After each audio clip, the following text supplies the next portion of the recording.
미스터리 하나. 1930년 에스키모 증발 사건. 1930년 캐나다 북부 로키 산맥 에스키모 이누아트 마을 주민들이 모두 감쪽같이 사라졌는데 마을에는 그들이 쓰던 총과 썰매 모두가 고스란히 남겨져 있었고 그들이 키우던 개들은 모두 굶어 죽은 채로 발견되었다고 합니다. 총과 썰매가 남겨졌다는 것은 그들이 다른 곳으로 이동하지 않았다는 증거인데 경찰 수색대가 몇 달 동안 주변을 샅샅이 뒤졌지만 아무것도 찾을 수 없었다고 합니다. 캐나다 북부 로키 산맥 호수이기스 에스키모 마을에 살았던 이누이트족 30여 명의 주민들이 일시의 갑작스러운 실종은 85년이 지난 지금까지도 지구 미스터리로 남아있지만 이해할 수 없는 현상은 어떤 합리적인 설명을 찾을 수 없습니다. 이 실종 또는 증발 사건은 지난 1930년 11월 12일 발생했습니다. 당시 캐나다 사냥꾼 조라벨 씨는 호수에서 모피를 얻기 위한 동물 사냥 목적으로 이곳을 찾았습니다. 이곳은 원래 지형이 험하고 호수에는 송어를 비롯한 고기도 많았습니다. 그러나 고대로부터 악령이 거주하는 호수라는 불길한 전설이 전해지고 있어 이곳 주민들조차 찾기를 꺼려했지만 강건한 사냥꾼으로 알려진 조라벨 씨는 도리어 그런 점이 자신에게 유리하다고 판단하고 이곳을 찾았습니다. 조라벨 씨의 증언에 의하면 이누이트족 에스키모인들은 매우 상냥하고 친절했습니다. 호수 가는 길목에서 휴식을 취하며 마을을 방문한 여행객들에게 항상 따뜻한 차는 물론 음식을 대접할 준비를 하고 있었다고 말했습니다. 1930년 11월 12일 조라벨 씨가 워낙 춥고 힘든 곳이라 피곤한 마음에 마을 어귀 찻집에 들어가면서 큰 소리로 인사말을 건넸습니다. 하지만 이상하게도 아무런 반응이 없어 조심스레 문을 열고 안으로 들어갔습니다. 집 내부는 조금 전까지 저녁을 준비하며 냄비에 끓여놓은 음식은 물론 난로도 피워져 있었습니다. 식탁 한쪽에는 다른 집에서 전해준 듯한 모피와 고기를 손질하던 모습이 그대로 남아 있었습니다. 마치 자신이 도착하기 직전에 자리를 비운 것처럼. 그러나 순간적으로 이상한 기분이 감돌았습니다. 음식과 무기는 물론 추운 겨울 외출 시 늘 입던 옷도 그대로 있었지만 물론 개조차 흔적 없이 사라지고 없었습니다. 혹시 이웃으로 갔다면 주위에 발자국이 남아야 하지만 그 어떤 형체의 흔적도 발견할 수 없었습니다. 특히 다른 이웃집도 마찬가지로 아무도 없었습니다. 결국 조라벨 씨는 피로에 지친 상태라 주인 없는 집에서 기다리기로 했습니다. 하지만 다음날 날이 밝아도 마을 사람 그 누구도 돌아오지 않았습니다. 그는 부랴부랴 몇 마일 떨어진 우체국에 찾아가 캐나다 경찰에 설명하기 힘든 사고에 대해 신고했습니다. 이윽고 몇 시간 후 한 개 경찰 분대가 마을에 도착했습니다. 경찰을 포함한 조라벨 씨 일행은 멀리 호수 인근에서 또 다른 3명의 사냥꾼을 만났습니다. 그들은 로랑과 그의 두 아들이었으며 경찰과 조라벨 씨로부터 어제 저녁에 발생한 사건의 전말을 이야기했습니다. 그때 이들은 전날 밤에 이상한 현상을 목격했다고 진술했습니다. 이틀 전 하늘에서 정지한 것처럼 보이는 이상한 발광물체를 보았으며 이 미확인 비행물체는 천천히 호수 인근 마을을 향해 가는 것을 3명 모두 똑똑히 보았다고 증언했습니다. 그것은 분명 오로라도 아니었으며 다른 대기 현상의 특성도 아니었다고 말했습니다. 경찰은 마을에 도착과 동시에 철저한 조사와 증거 확보에 노력하던 중 이 마을 가장자리 인근에 있는 오래된 무덤 위에 손댄 상태를 확인했습니다. 전 세계적으로 모든 무덤은 예외 없이 죽은 시신을 묻습니다. 이 무덤 역시 이누이트족의 선대 조상들의 무덤으로 보여 유골이나 다른 시신 증거물이 있을 것이라는 가정하에 조사했지만 매장 무덤 돌은 행이나 열이 다르지 않고 원형 상태였지만 유골이나 아무런 증거를 찾을 수 없었습니다. 묘지에서 이동한 일행은 또 다른 집으로 향하는 도중에 굶어 죽은 눈썰매 개의 시체가 발견되었습니다. 원래 이누이트족은 자신이나 가족이 굶는 한이 있어도 썰매개만큼은 재산 1호로 생각하고 굶기지 않을 정도로 개 사랑이 지극합니다. 그런데 하물며 집안에 따뜻한 음식까지 끓여놓은 상태에서 눈썰매 개들에게 먹이를 주지 않았다는 사실은 도저히 이해하기 힘들었습니다. 조사에 착수한 경찰은 다른 증거물을 찾지 못한 상태에서 다음과 같은 의문점을 제시했습니다. 하나, 30여 명이 넘는 주민들을 사람이나 동물이 해쳤다면 발자국이나 핏방울 또는 다른 증거물이 분명히 있어야 하지만 일체 찾을 수 없다. 둘. 전혀 저항한 흔적도 없다. 셋. 음식물은 따뜻하게 준비된 상태로 계획적인 이동으로 볼 수 없다. 넷. 의복을 비롯한 무기 및 중요 가재도구가 평상시 위치에 그대로 있다. 다섯. 이런 현상은 마치 이누이트족이 누군가에 의해 집 주위에서 갑자기 증발한 상태라는 조사. 의견 외에는 달리 설명할 방법이 없다. 여섯. 사냥꾼 3부자의 목격에 의하면 사건 당일 밤 사고 현지 마을 인근 상공에 이상한 발광물체가 정지된 상태로 관찰하더니 다시 천천히 마을로 움직였다는 증언이 있으나 현재로선 도저히 이해하기 힘들다. 라는 요지의 수사보고서를 남겼습니다. 이처럼 도저히 설명하기 힘든 신비한 이누이트족의 실종 사건은 지난 1930년 11월 12일 발생했지만 85년이나 경과한 지금까지도 충격적인 미스터리는 풀리지 않고 있습니다. 일부에서는 이를 두고 UFO를 타고 온 외계인들의 소행이라고 주장하고 있습니다. 최근 들어 이들의 주장에 무게를 더하는 이유는 무엇일까요? 역사적으로 에스키모 이누이트라고도 포함한 북극 원주민 인구가 사라지거나 상당한 인구 감소를 경험한 사례가 있었습니다. 이러한 발생은 식민지와 질병, 사회적 변화 및 환경 문제를 포함한 여러 요인의 조합으로 인해 발생할 수 있습니다. 한 가지 예는 서기 1200년경에 발생한 것으로 추정되는 툴레 이주입니다. 현대 이누이트의 조상인 툴레족은 환경, 자원 및 다른 문화와의 상호작용의 변화로 인해 알래스카에서 캐나다 북극 및 그린란드로 이주했습니다. 또 다른 예는 20세기 중반 이누이트 공동체의 재배치입니다. 예를 들어 캐나다에서는 정부가 이누이트 가족을 전통적인 유목민 캠프에서 정착, 공동체로 이주시키는 정책을 시작했습니다. 이는 그들의 생활 방식, 문화, 사회 구조에 깊은 영향을 미쳤습니다. 이러한 강제 전환으로 인해 앉아서 생활하는 생활 방식에 적응하는 데 어려움을 겪고 사냥과 어업 방식이 바뀌는 등 많은 어려움이 발생했습니다. 실종이라는 용어는 항상 육체적인 실종을 의미하는 것이 아니라 다양한 역사적 사건과 정책으로 인한 생활 방식, 문화, 사회적 역학의 변화를 의미할 수 있다는 점에 유의하는 것이 중요합니다. 미스터리 2 1940년 버지니아 해군기지 증발 사건. 1940년 버지니아 해군기지 승무원 45명을 태운 브레이크호 연락 두절. 미국 버지니아주에서 출항한 이 선박은 함장 밀러 로톤 대령과 함께 승무원 45명을 탑승하였는데요.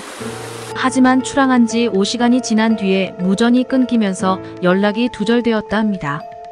같은 날 오후 8시 노포크항에 기적적으로 모습을 드러냈습니다.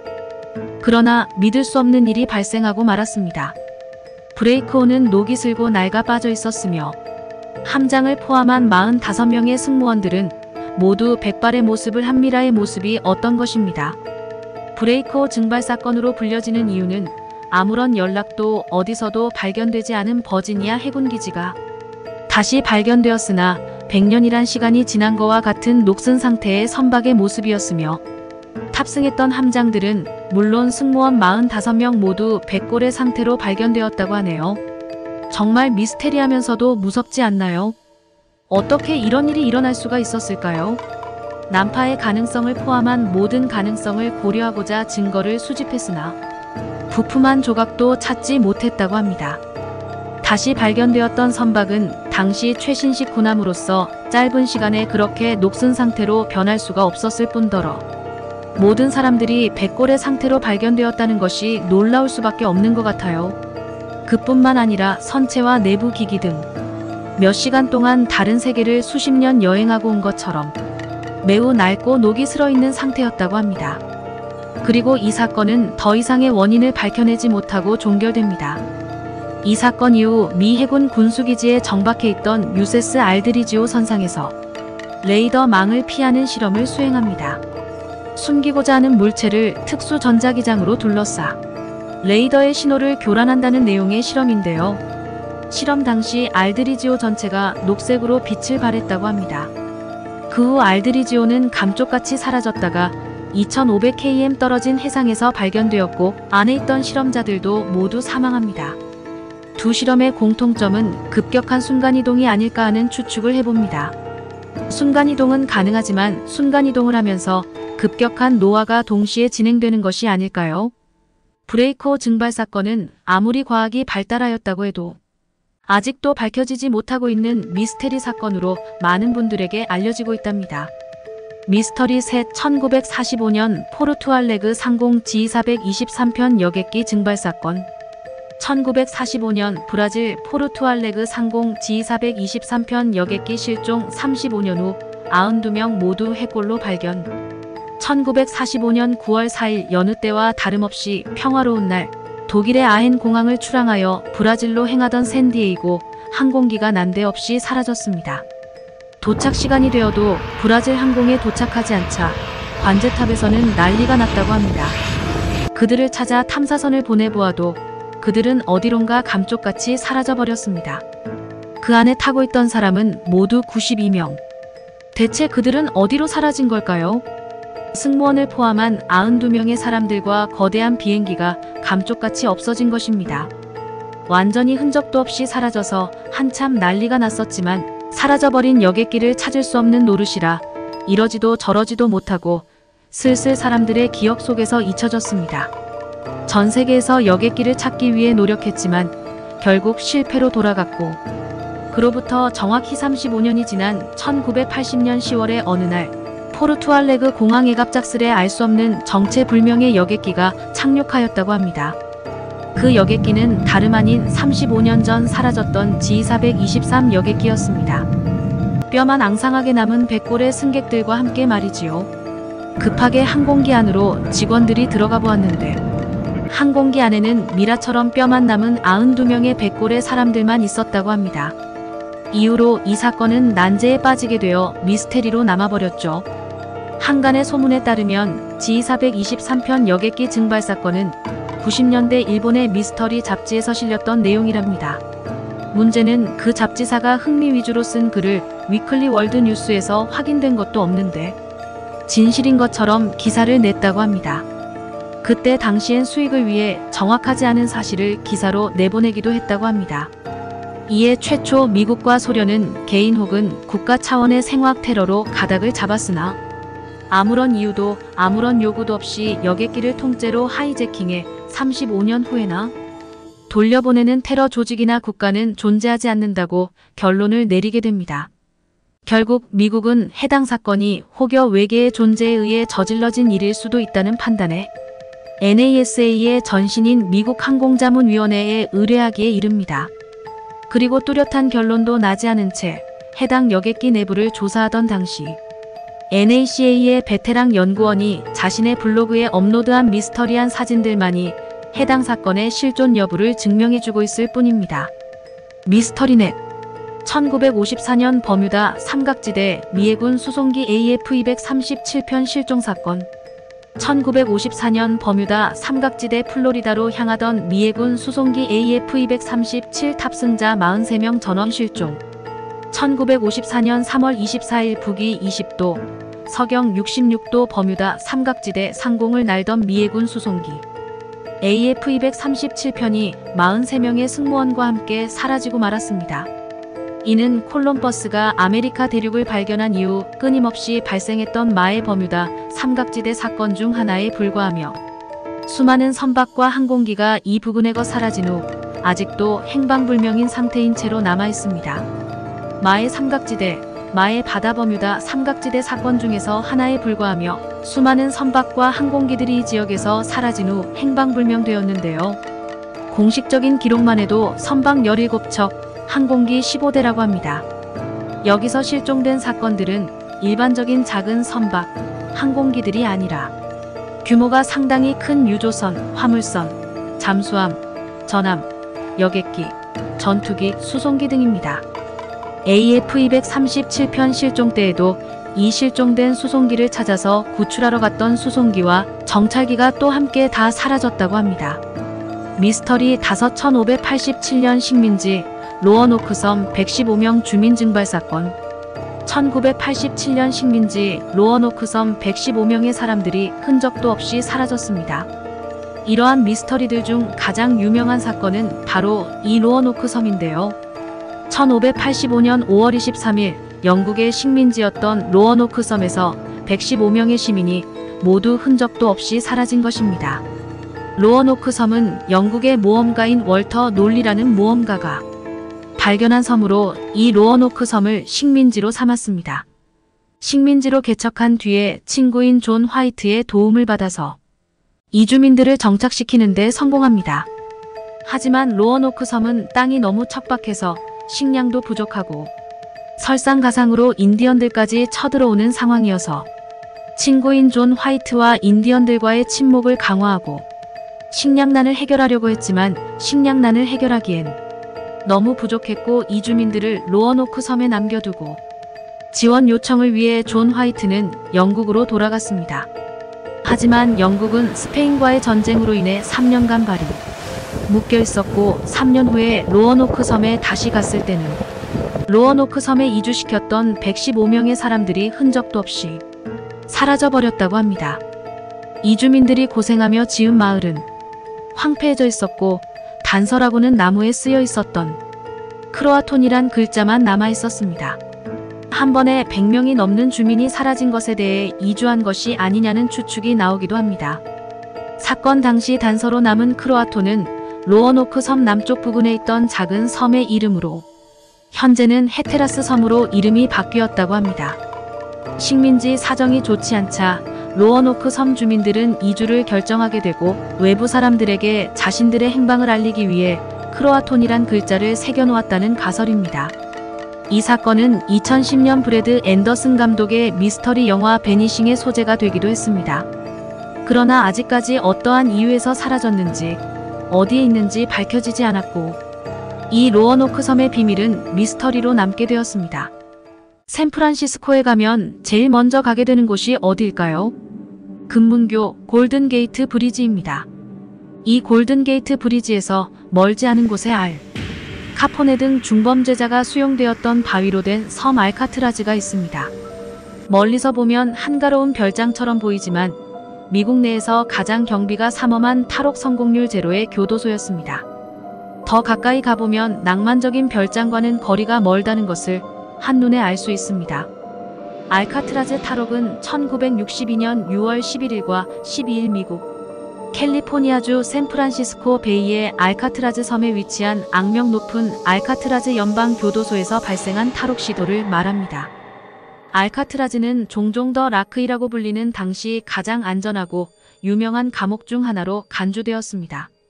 1962년 6월 12일 폭풍이 몰아치던 날 밤 이곳서 3명의 죄수가 사라집니다.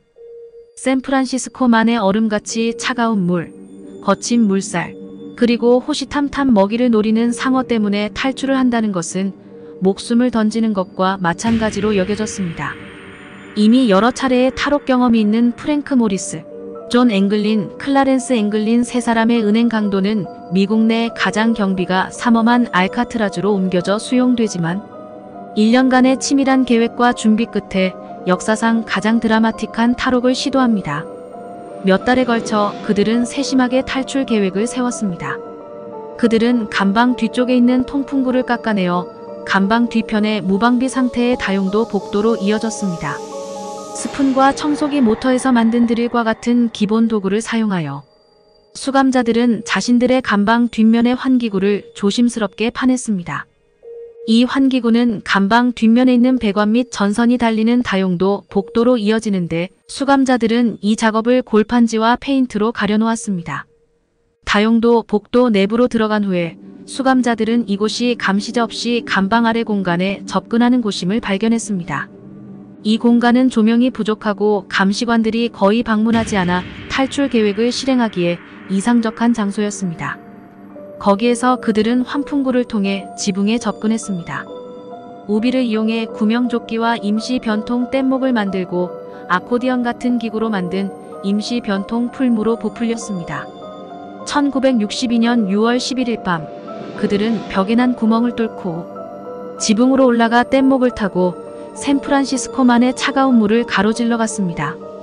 침대 위에는 석고와 종이를 빚어 만든 머리 모형을 놓아 비율적으로 정말 같아 보이는 인형 머리를 비누와 화장지, 수감자들이 감옥 이발소에서 모아온 사람 머리카락으로 만들었습니다.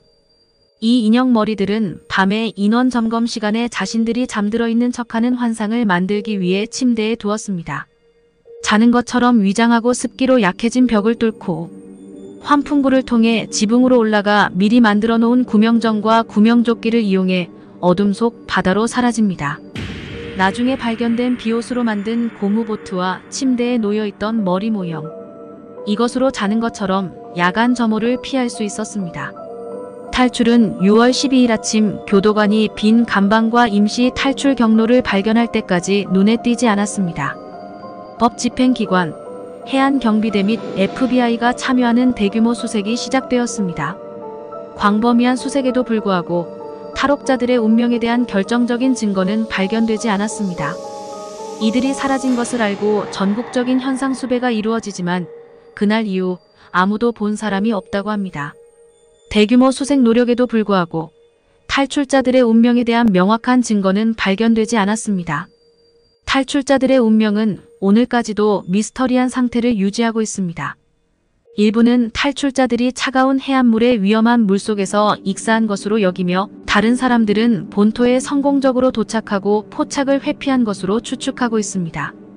많은 전문가들은 탈옥 당시의 험한 기상 조건과 수영이 불가능하게 높은 파도, 심장마비를 일으킬 정도로 차가운 수온 등으로 미루어 그들이 익사했을 것으로 결론을 내렸지만 가장 확실한 증거는 시체가 발견되지 않았습니다. 그리고 47년이 지난 지금까지 이 사건은 미해결 사건으로 남아 있습니다. 이 세 사람은 탈옥 성공률 제로인 알카트라즈에서 살아나왔을까요? 아무도 모릅니다. 한 가지 분명한 것은 만에 하나 탈옥의 성공에 어느 누구의 눈에도 띄지 않고 47년간 살았다면 나름 착하게 문제를 일으키지 않고 조용히 살았을 것이라는 점입니다. 이 탈출 시도는 감옥 당국을 알카트라즈 연방교도소를 1963년에 폐쇄시키도록 유도했습니다. 그 이유는 높은 운영 비용과 시설이 시대에 뒤떨어지고 있다는 생각 때문이었습니다. 문을 닫은 뒤 1976년 국립역사유적지로 개장해 전 세계 많은 관광객들을 끌어모으고 있습니다. 알카트라즈 감옥 탈출 이야기는 이후로 대중문화의 일부가 되어 책, 다큐멘터리, 그리고 영화를 영감으로 하여 전 세계 사람들의 상상력을 사로잡아왔습니다. US 마셜 미카엘 듀크는 아직도 증거를 수집하고 있다는 점입니다. 죽었다는 증거나 살아있다는 증거가 나오기 전까지 이 사건은 미스테리로 남아있을 것입니다. 세계 3대 미스터리 괴생명체 예티 티베트어 GYA 드레드에서 유래되어 히말라야에 있다고 믿어지는 유인원과 비슷한 설인입니다. 이 이름은 대략 남자 마이너스곰 눈사람으로 번역됩니다. 예티는 이 지역에서 영적, 문화적 중요성을 갖고 있으며 종종 산의 수호자로 간주됩니다. 상의 다른 지역에서도 유사한 존재들이 보고되고 있습니다. 예컨대 북아메리카의 빅풋 혹은 사스카치 SASQUATCH 또는 인도네시아의 오랑, 펜데고아레이NG PENDEK 등이 있습니다. 그 외에도 중국, 오스트레일리아, 러시아 및 아프리카, 스코틀랜드에서도 목격되고 있습니다. 수수께끼의 설인 예티는 1899년 히말라야 산맥 눈 속에서 최초로 발자국만이 발견됐으며 이후 끊임없이 목격담만 이어지고 있습니다. 예티는 네팔과 티베트의 히말라야 산맥에 서식한다고 전해지는 전설적이고 신화적인 생물입니다. 히말라야의 눈 덮인 외딴 지역에 사는 크고 유인원 같은 생물로 종종 묘사됩니다. 목격자들의 묘사에 의하면 키는 23m에 이르고 몸무게는 200kg 이상이며 발 크기는 430에 이른다고 알려져 있습니다. 목격자 중 한 명인 쥐트티롤 출신 등산가 라이놀트 메스너는 예티를 눈곰 티벳곰으로 보았다고 합니다. 예티는 덥수룩한 털과 인간형 외모를 지닌 크고 유인원 같은 생물체로 종종 묘사됩니다. 똑바로 서서 인간과 유인원의 특성을 모두 나타낸다고 합니다. 크기와 외모에 대한 설명은 다양하지만 일반적으로 인간보다 키가 크고 튼튼하다고 묘사됩니다. 네팔의 쿰부에 위치한 쿰중의 불교 사찰에서는 예티의 것이라는 머리 가죽을 지금도 볼 수 있고, 마찬가지로 쿤부의 팡보체에서도 예티의 머리 가죽이 있었으나 지금은 사라지고 없습니다. 대부분의 학자는 그러한 신화적인 존재의 가능성을 부정합니다. 미확인 동물학 학자들은 예티를 1000만년에서 100만년 전에 인디아 북부와 중국 남부에서 살았던, 그러나 지금은 멸종된 기간토피테쿠스라고 보고 있습니다. 그리고 머리 가죽도 과학자들이 가져가서 검사했지만 고산 염소의 머리 껍질로 밝혀졌습니다. 예티를 촬영했다는 필름이 존재하고 있으나 그 진정성은 아직 밝혀지지 않고 있습니다. 1980년 로버트 허친슨이라는 캐나다의 등반가는 예티 88이라는 작전명으로 예티의 배설물을 찾아 채집하려고 했습니다. 그는 5달 동안 예티의 위치를 알아내 따라갔지만 끝내 그는 못 찾고 말았습니다. 예티는 수세기 동안 전 세계 사람들의 상상력을 사로잡아왔으며 수많은 보고와 일화, 목격담이 있었지만 그 존재를 입증할 구체적인 과학적 증거는 발견되지 않았습니다. 예티의 전설은 히말라야 지역의 지역 문화와 전통에 깊이 뿌리를 두고 있으며 모험가, 연구자들의 매혹과 흥미의 대상이 되었습니다. 발자국, 머리카락 샘플, 기타 잠재적인 흔적을 포함하여 예티의 존재에 대한 증거를 찾기 위해 다양한 탐험이 이루어졌습니다. 그러나 그 결과는 결론이 나지 않았으며 주장된 증거 중 많은 부분이 알려진 동물에 대한 사기 또는 오인으로 판명되었습니다. 과학계는 일반적으로 예티의 존재에 대해 회의적인 입장을 유지하고 있지만 전설은 문화적이고 신화적인 인물로서 계속 지속되어 이 찾기 힘든 생물의 신비에 이끌리는 관광객, 탐험가 및 애호가들의 관심을 끌고 예티의 문화적, 역사적 중요성은 여전히 매혹적이고 지속적인 미스터리로 남아있습니다. 빅풋, 비그풋, 사스쿼치, SASQUATCH 빅풋, 비그풋, 큰 발은 미국 캐나다의 로키 산맥 일대에서 목격된다는 미확인 동물입니다. 사스쿼치라고도 불립니다. 사스쿼치는 캐나다 서해안 지역의 인디언 부족의 언어로 털이 많은 거인이라는 뜻입니다. 사스쿼치라고도 알려진 빅풋은 예티와 유사하지만 주로 북미 민속 및 신화와 관련된 또 다른 전설적이고 이해하기 어려운 생물입니다.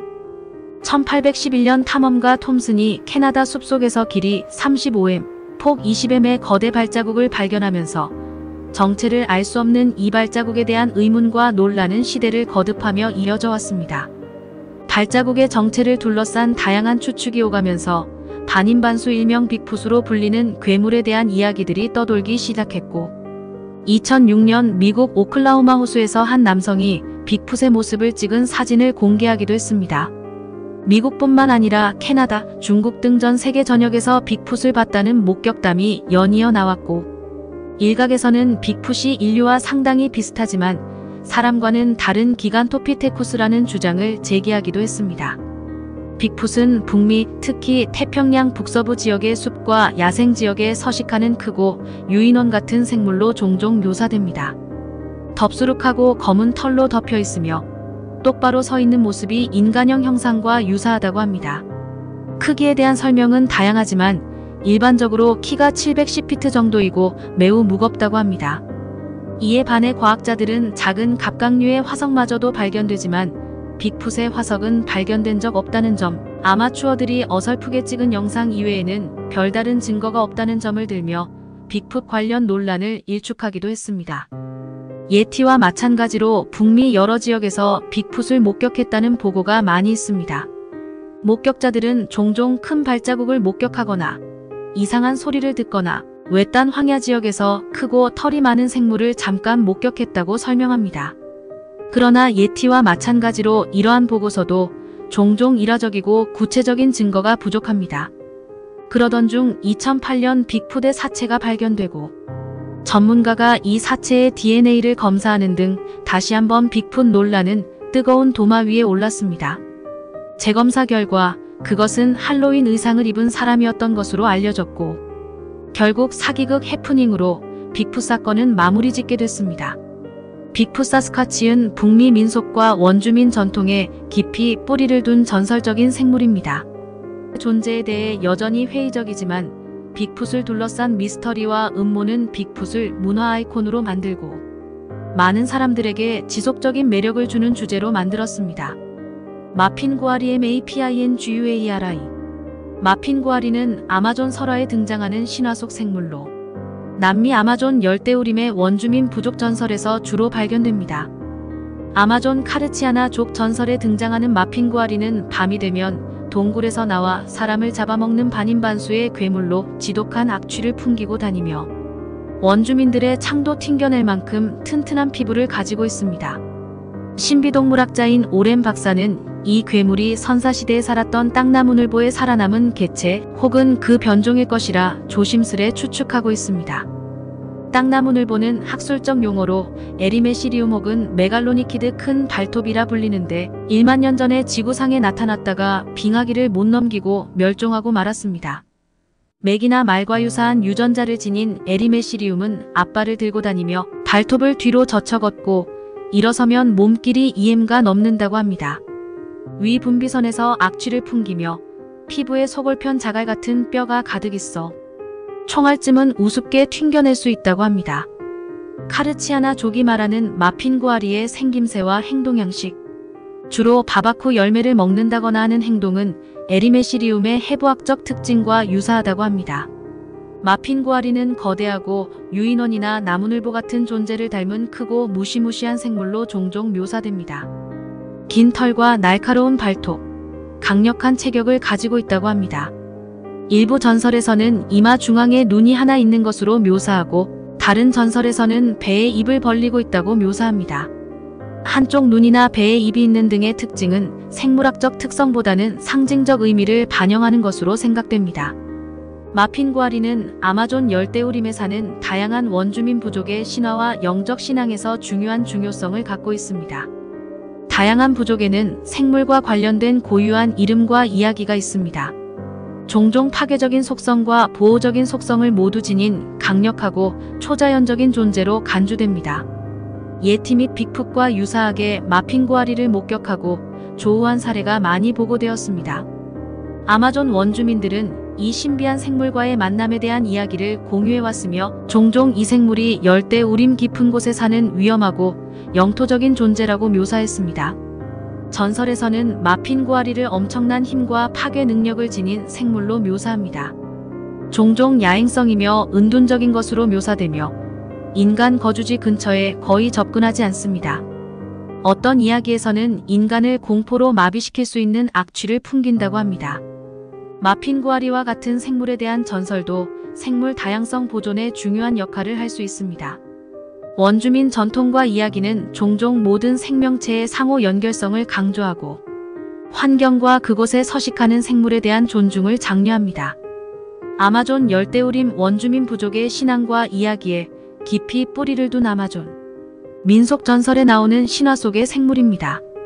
그 존재는 주로 문화적 이야기의 일부이지만 마핀구아리의 전설은 이 지역의 풍부한 문화유산과 원주민 공동체와 자연세계 사이의 복잡한 관계를 조명합니다.